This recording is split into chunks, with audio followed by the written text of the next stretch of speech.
Hi everyone, welcome to my channel. Today's video is about my field trip to the south central coast of Vietnam. Please enjoy. Before we dive into the details, let me introduce you to my schedule and the destinations that I visited during this trip. On the first day, we gathered at Saigon University and traveled to Nha Trang City in Khánh Hòa Province. We stayed there for one night before continuing our journey to Quy Nhơn City in Bình Định Province the next day.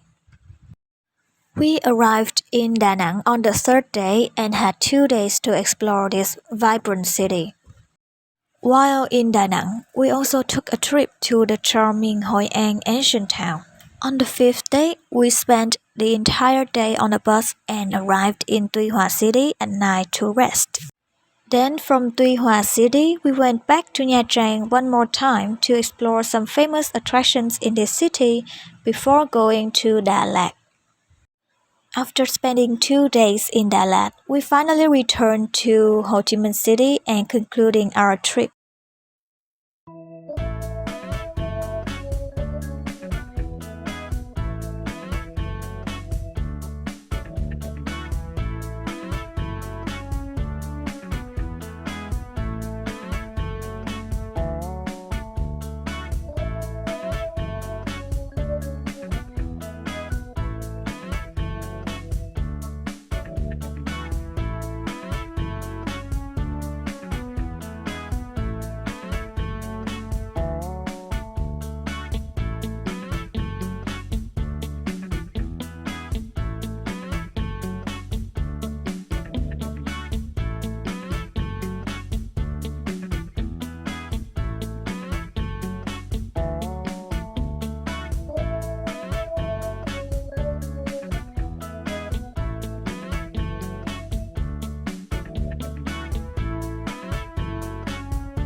In Nha Trang City, we had a chance to stay at Nevada Beach Hotel.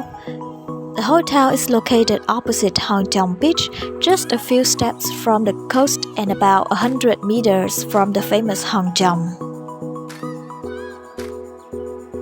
After a short rest to recharge, we had a team building activity in the afternoon, which was a lot of fun.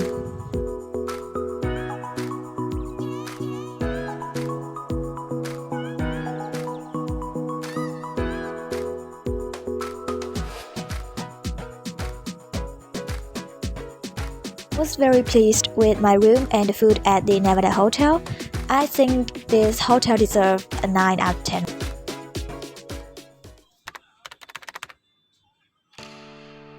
Starting the second day of our trip, I will show you a little tour of the hotel and its amenities.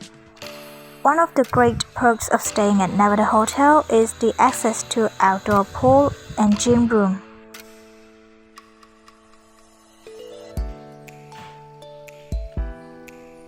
After that, we visited Hang Chong, one of the must-see destinations in Nha Trang. There are some mythical stories that locals used to explain the formation of Hang Chong. A long time ago, there was a couple's boat that was washed away by strong winds in a storm. Large waves sank the boat and drowned both of them. While the husband tried his best to hold tight to his wife with one hand, the other hand clung to the cliff and left an imprint. Although the couple was not able to survive, their great love was commemorated by the way local people call the offshore group box Hang Chong, the husband, and the onshore one nearby Hang Vợ, the wife. For those interested in exploring the old Vietnam, there is a dedicated room in Hang Chong tourist area to display a variety of photos presenting the culture, history, and nature of the country. We also had a chance to enjoy music performed by Vietnamese traditional musical instruments. The next destination was El Gió, a natural wonder located in Nhân Lý Commune, Quy Nhơn City. The name Elza, or Wind Strait in English, is derived from its unique geographical features. This shape makes Elza a natural spot for strong sea winds to blow in. These powerful waves crash against the rocks here, and over time, they have carved deep gullies into the hills and mountains, creating those impressive cliffs you see today.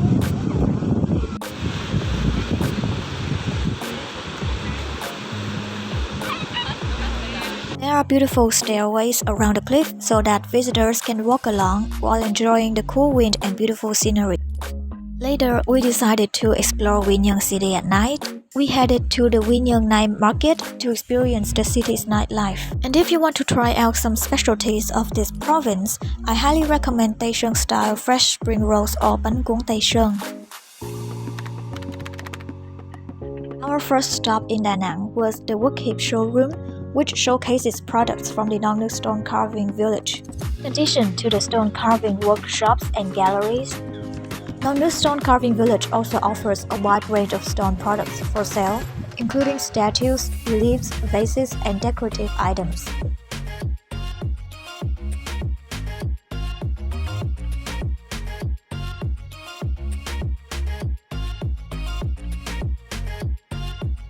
These products are highly sought after by collectors, art enthusiasts, and individuals looking for unique and meaningful souvenirs.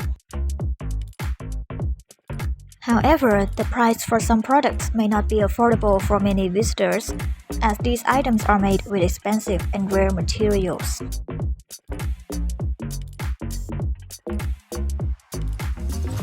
Then we reached Ngũ Hành Sơn, also known as the Marble Mountains.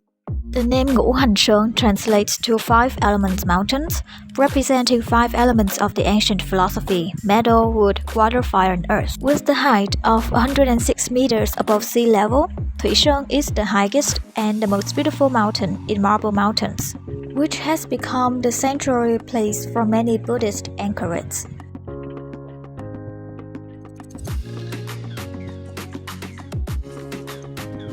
Notable cave on Thủy Sơn is Tàng Trân Cave, which houses a beautiful pagoda named Tam Thai. The pagoda is a place for worship and meditation, featuring statues of Buddhist figures and intricate decorations.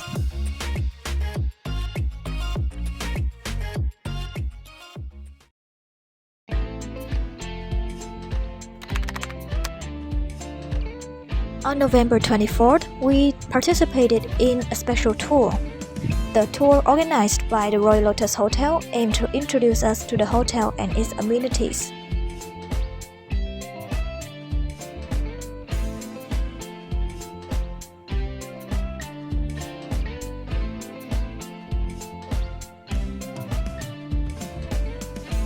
Part of the tour, we attended a talk show featuring the managers of the hotel, teachers, and students from the Department of Foreign Language.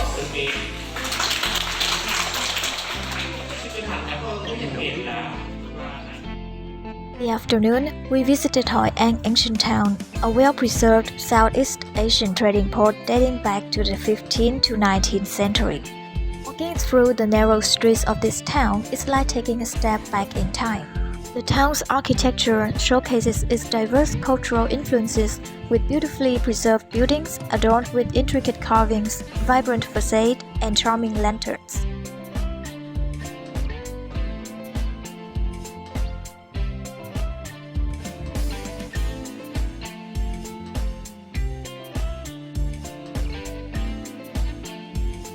During our tour, we had the opportunity to visit the Đức An Ancient House.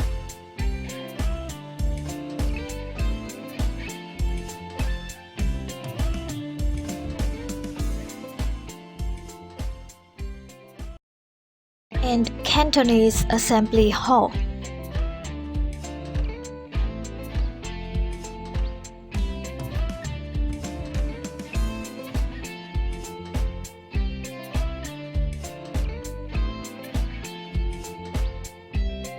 Another must-see spot is the Batang Riverfront, which is especially stunning at night with its colorful lanterns.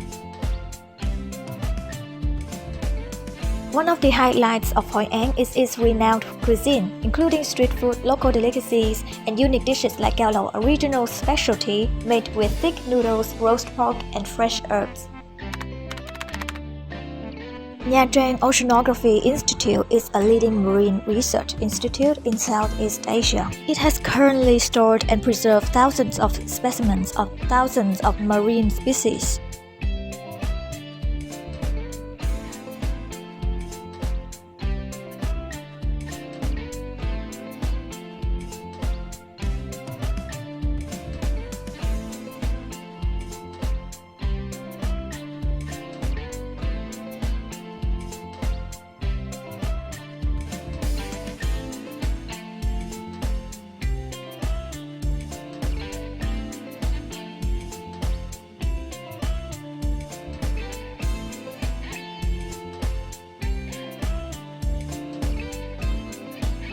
It houses a museum that displays a diverse collection of marine specimens, including preserved marine organisms, skeletons, shells, and other artifacts. After a 5-hour drive, we finally arrived in Đà Lạt. Later that night, we headed to Đà Lạt Market to experience the city's cuisine and nightlife. This market is a popular destination for both locals and tourists, with many people socializing and enjoying the lively atmosphere. Let's interview some tourists and hear their thoughts on this place. Can you tell me your name? My name is Slava. Okay, Slava. And you? My name is Duyên. Oh, beautiful. You come from Russia, right? Yeah. So, is this your first time coming to Vietnam? I like this place. We want to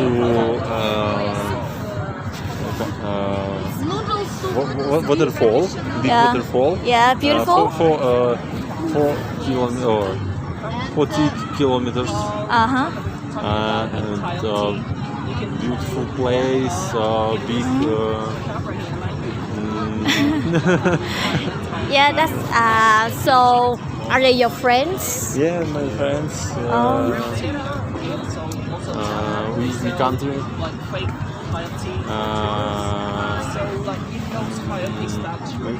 We live went. Sorry. Yeah. Active. Yeah, that's alright. Yeah. Okay. You live in? No, I don't live here. Yeah? I live in Ho Chi Minh City. It's in the south of Vietnam. Where? I think it's pretty far from here. Really far. Okay. So, do you like this place? Yeah, beautiful people. Yeah. Happy people. When you like it, people. Yeah.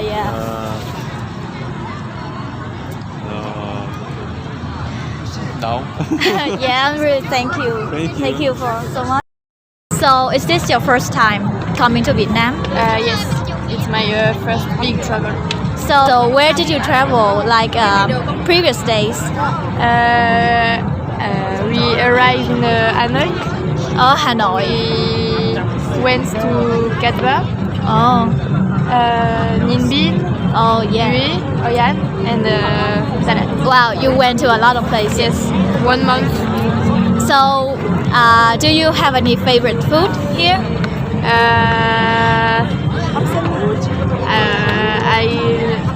Comment les préférés en bouffe? Ma bouffe préférée? Coconut coffee. Oh, coconut coffee. Yeah, it's really delicious. Okay, so do you like this city? Like from 0 to 10, how much would you rate? 7. Oh, 7. Yes. It's Yeah. not the most beautiful city we made, but it's cool. Yeah, that's okay. Our first morning in Đà Lạt started with a visit to Bảo Đại Palace. Located about 4 kilometers from the city center, this regal mansion sits on a windswept hill surrounded by romantic pine trees. Built in the early 20th century, it served as a residence of the last emperor of Vietnam, Bảo Đại, and his family. After 1956, it was used as a private palace for President Ngô Đình Diệm. As we explored the palace, we had the opportunity to visit various rooms that were once inhabited by the emperor and his family. Main hall was where officials waited to be received by the king, while the left part of the hall was reserved for royal guests and the right part was used for meetings with officials. Next to Queen Nam Phuong's room is the working office and relaxation area of King Bảo Đại, while his bedroom is located opposite. One unique feature of the palace is its secret tunnel system, which was built by Ngô Đình Diệm during his presidency in 1956. The secret tunnel system was used as an exit leading to the heliport.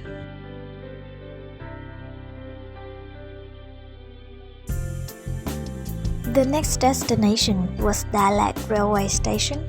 Built during the early 20th century, it served as a crucial transportation hub for the region, connecting Đà Lạt to the rest of Vietnam. Unfortunately, during the war in 1972, the railway line was destroyed. After the country's reunification in 1975, the line was restored but only for a short period due to poor economic viability. Eventually, Đà Lạt train station was abandoned. Inside, visitors can view an antique steam locomotive and enjoy a cafe housed in a carriage.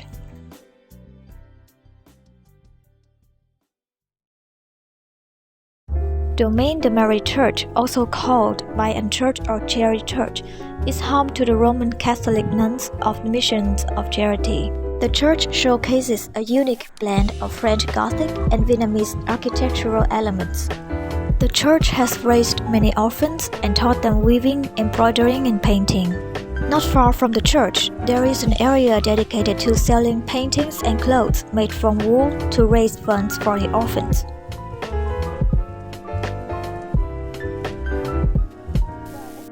The journey to the roof of Đà Lạt was truly an adventure.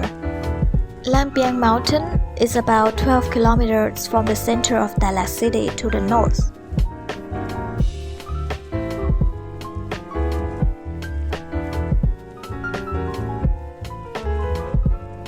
From the top of the mountain, we could admire the vast green valleys, the sparkling Tuyền Lâm Lake, and the distant city of Đà Lạt.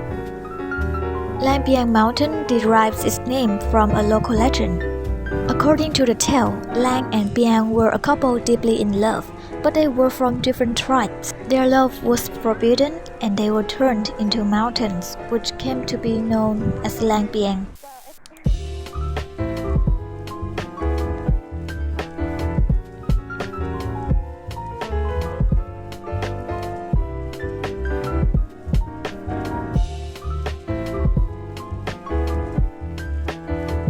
We then went to Liên Mút restaurant to try traditional Central Highland cuisine and experience Gong culture.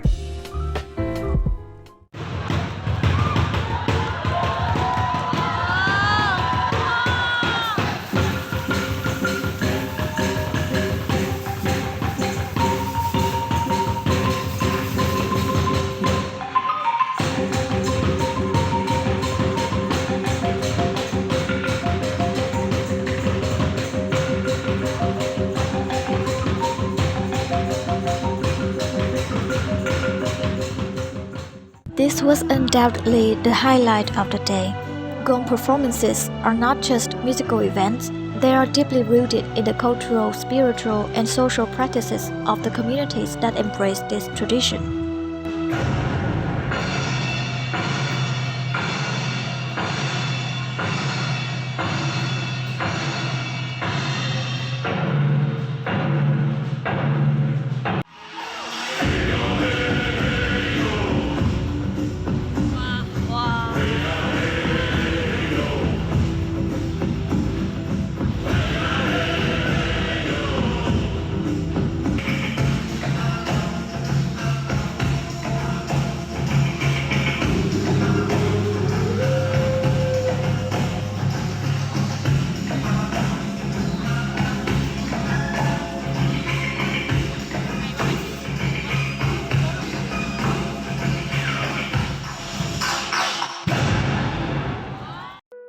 On the last day of the trip, we visited Tuplong Zen Monastery.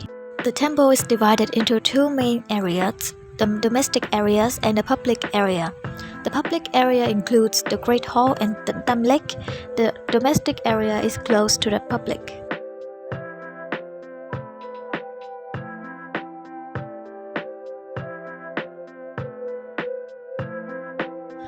If you want something more nature, I highly recommend you to visit the flower garden. Many sorts of amazing flowers like hydrangea, scarlet sage, etc. And the last part of the public area is the Tam Lake. The people here are raising and protecting many types of endangered turtle. We finally returned to Ho Chi Minh City after an unforgettable 8-day journey. I want to give the biggest thanks to Mr. Ba, our driver, Mr. Wang, our guide, and Mr. Hung, our teacher, for their invaluable teaching and assistance throughout the trip.